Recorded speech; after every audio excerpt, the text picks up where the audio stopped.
ثم جعلناك على شريعة من الأمر فاتبعها ولا تتبع أهواء الذين لا يعلمون.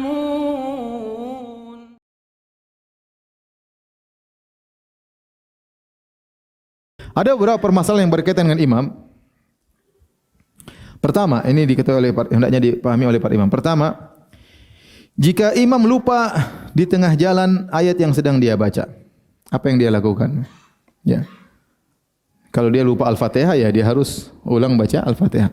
Tapi kalau yang dia lupa adalah surat setelah Al-Fatihah, maka dia jadi imam, dia lupa dan tidak ada yang tegur di belakang. Makanya kalau jadi imam itu yang belakang imam harusnya orang-orang yang berilmu, yang juga punya hafalan. Kalau imamnya lupa dia bisa apa? Tegur. Ya. Karena sebagian orang pede langsung di belakang imam. Padahal bahlul ya. Jangan orang biar yang jadi di belakang ustaz kek siapa kek. Kalau ada apa-apa dengan imam dia segera bisa ganti. Kalau imam lupa dia bisa apa? Tegur ya. Maka hendaknya yang di belakang imam persis orang-orang yang mengerti tentang agama. Ya. Saya masih ingat dulu Syekh Abu Bakar Al-Jazairi waktu beliau masih hidup rahimahullah taala, beliau ngisi pengajian di sayap kanan Masjid Nabawi. Tetapi kalau mau salat beliau selalu didorong menuju ke areal belakang imam sebagai bentuk pemuliaan terhadap apa? Beliau. Jadi tempat itu dikhususkan buat orang-orang yang memang orang-orang mulia, tidak mengapa ya.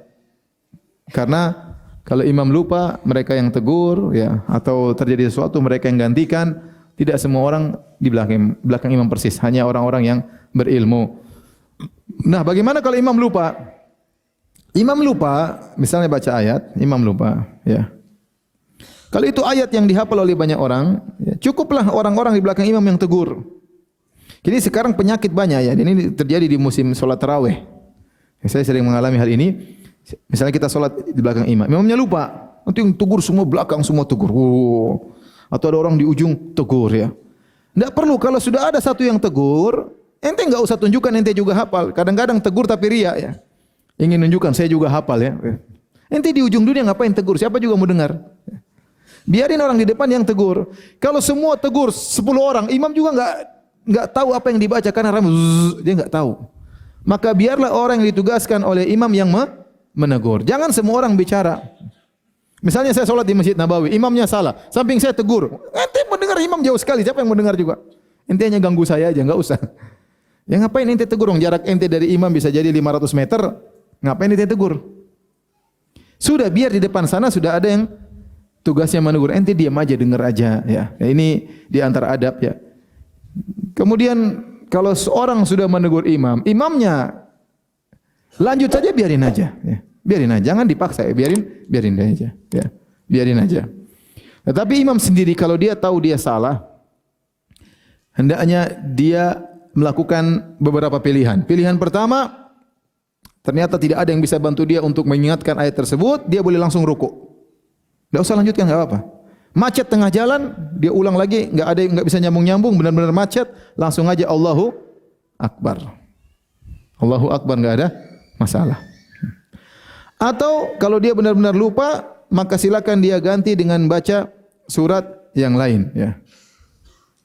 Dia membaca surat yang lain, dia langsung baca qul huwallahu ahad Allahu samad, boleh. Dia baca surat lain baru kemudian dia ruku ya. Atau kalau enggak dia baca satu ayat, dua ayat, enggak ada masalah. Ayat dari surat manapun, dia baca satu ayat, dua ayat kemudian ruku.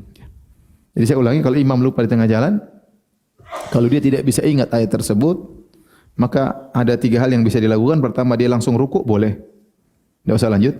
Yang kedua, dia ganti dengan surat yang lain, yang ringan, yang dia hafal, benar-benar dia hafal, boleh. Atau dia baca 1-2 ayat, selesai, dia ruku, enggak ada masalah. Ini kondisi imam kalau lupa.